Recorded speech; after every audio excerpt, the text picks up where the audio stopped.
प्रशासन शोइछि युवक जागिछंती निज खर्चरे जेसीबी आनी ब्रिज रे खाल मरामती सह ड्रेन सफा कले युवगोष्ठी।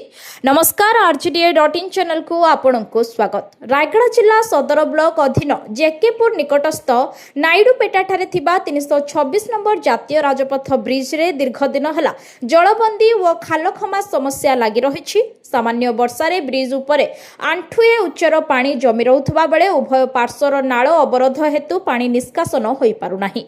फलरे गमनागमन व्याहत होबा सह दुर्घटनार आशंका वृद्धि पाउछि।